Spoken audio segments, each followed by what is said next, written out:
Mark Brennan of Fight on State here with our weekly Bill O'Brien press conference wrap, joined as usual by Greg Pickel. Let's jump right into it. Bill O'Brien starts with the injury report every week. We're going to start with the injury report every week. What's going down? Sure. Well, the really things that stuck out, there were a couple of them. Mike Hall, linebacker, he said will play this week. He said Ryan Kaiser is questionable. He didn't go into detail on that injury. Ben Klein will play this week. He said we didn't see him last week. He said he'll be in action this week. The really interesting thing before we go a little bit deeper with Hall is he was asked later about Obang Ajapong's role, and he said that if Mike has any little things during the week, Obang will, somebody else will slide up there. So not sure yet, if I totally think he'll play throughout this entire contest, but they said he's back. Bill Belton also, he says he's will play, but he's dealing with a little issue. Didn't go into details there, so we're not sure what's up with him. But pretty routine injury report this week. Couple walk-on, Deshaun Baker and Evan Gallimberti will be back to practice next week. And like I said, pretty standard injury report this week. Yeah, a couple things. With Bill Belton, I was on a phone call with him earlier today. Today's Tuesday. This is when we record this. He made no mention of any issue. Now, he wasn't asked directly about it, but he sounded like he was going to be full go. The other interesting thing about Mike Hull, when O'Brien was talking about who might replace him or if he were not to play, and it sounds like he's going to play, he said he's going to practice this week, but he said it might not be Obang. I mean, it said it could be Obang, it might not be, and I wonder if that's an indication that maybe Brandon Bell's a guy who's maybe come around. They took him out of a red shirt. He played some last week. So that, to me, Obang's going to play. He'll be out there. He's done good things for them, but it's just a matter of when. A much more direct kind of, somber's not the right word, serious approach at the press conference from Bill O'Brien this week as opposed to last week.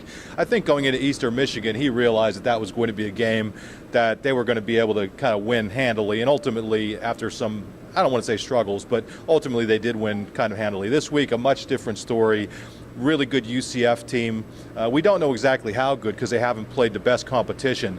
But Bill O'Brien, who coached under George O'Leary at Georgia Tech, said that people better be ready, that this game is going to be about physicality and toughness and will not be for the faint of heart. I liked when I heard that because this is the kind of game I think you need prior to getting into the Big Ten, and I think it'll be a good test for Penn State. Yeah, absolutely. I think so, too. I mean, let's not beat around the bush. Penn State hasn't played exactly the greatest competition to date either. I think they've played better competition than UCF, but certainly by no means has it been a great schedule to date.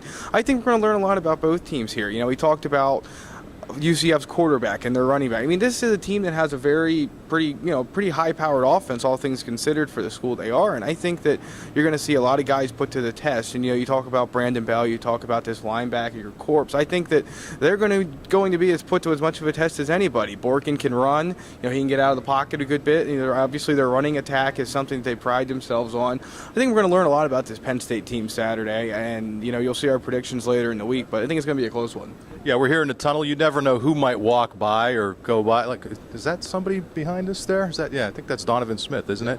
But so we're mixing it up a little bit, coming in the tunnel, someplace a lot of folks probably never have been, but it's a very cool place to be. Hot day today. Anything else from the press conference that you thought, wow, I wasn't expecting that, or that you think is newsworthy? Sure. I really thought it was interesting that he went into detail about their Thursday meetings regarding red shirts. He sort of laid out how their red shirt policy works. They'll sit down on Thursdays and they'll declare a guy as red light, yellow light, or green light, and it pretty much follows the terminology you think it would. Red light guys won't play. Yellow light guys will play if 2 or 3 guys go down. Certain situations call for it. And then green light guys, Christian Hackenberg, Adam Brennan, and Brandon Bell, their goes all the way.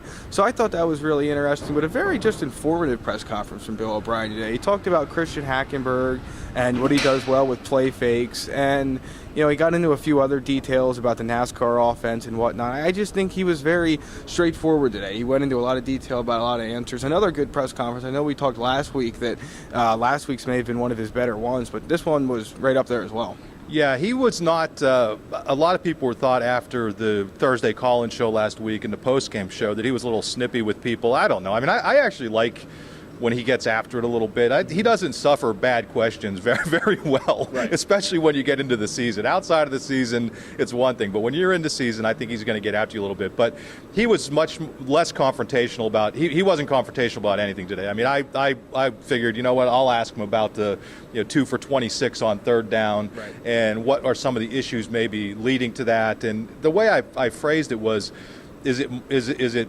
also things that are happening or not happening on first and second down? And he kind of agreed with that, and he acknowledged that, listen, that's something where they absolutely have to pick it up.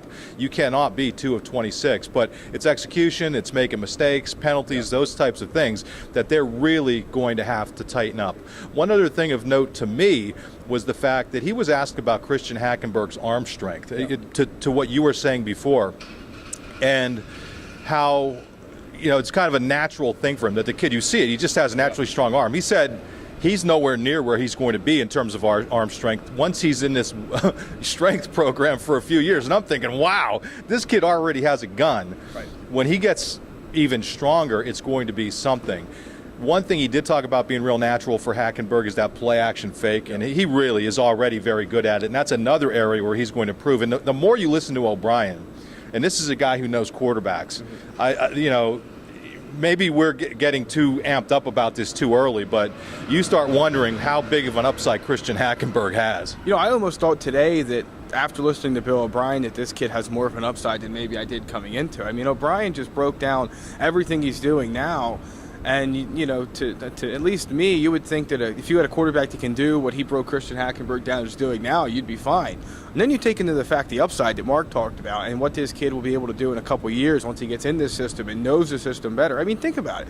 He can't really check that much at the line. He doesn't have a whole lot of options at the line of scrimmage. Wait till he can, move a wide receiver over a safety or get him away from a safety and line somebody up with a linebacker. I mean, it's almost scary to think after listening to Bill O'Brien today what potential this kid has. I think we may have even undersold him. Of course, we could be overstating his words today, but I think that, a lot of you guys on the board talk about the fact that you believe he has a lot higher potential than maybe some think, and I think we heard that confirmed by Bill O'Brien today. Yeah, maybe being here in the tunnel isn't the best idea. We have a lot of ambient noise going on, but that's all right. We want to give you a feel for what it's like.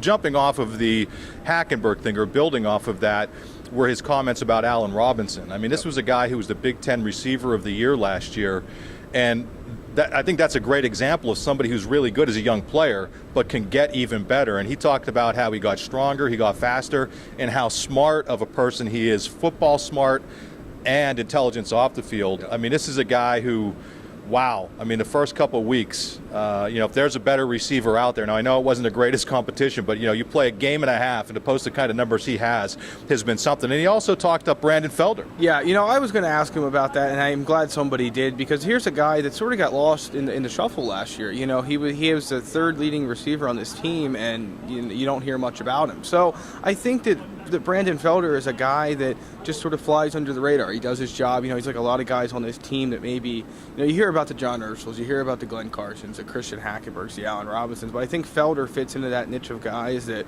just does their job. He always seems to be open, and I think he looks better this year. I think he looks more comfortable on the field. Bill O'Brien talked about that a little bit, and I think he's running better routes this year as well. Yeah, I get the sense that the three-headed tailback or running back that we saw, too, yeah, that's not going anywhere. I mean, and I think that's actually a good thing. As well as Winnack played last year, there were times you would see him after the game where he was just beaten and bruised, and after the EMU game, he actually had a big smile on his face and looked kind of refreshed. I don't think he minded at all that those other guys did well. But Bill O'Brien does. I mean, just listening to him here, I think they're going to kind of pick the guy who has the hot hand or rotate guys in, and I think that's going to be really good for them as the season goes on. Other things we learned today: Malcolm Willis is not a Philadelphia Eagles fan. He is not. No, he is a Redskins fan through and through. He was asked about the Eagles Monday night with their hurry-up offense and how difficult it is for defenses to deal with that sort of offense, and he just had the most disgusted look on his face. And then somebody said, "So are you an Eagles fan?" Yeah, and he's like, "No, I'm a Redskins fan." So anyway, he was kind of ticked off about it. No, he wasn't mad at the question, but he obviously was still smarting from Monday night's game. I think that's about it, though. I don't know that there's anything else that we're missing. If there is, you could read it in the recap that we post. The transcript we post later once we get the video up. Other than that, I think it's full go for UCF, 6 o'clock game, Big Ten Network. Greg will be there. I'll be there. And Fight on State with our weekly wrap. We'll be back next week after the Bill O'Brien press conference. See you, everybody.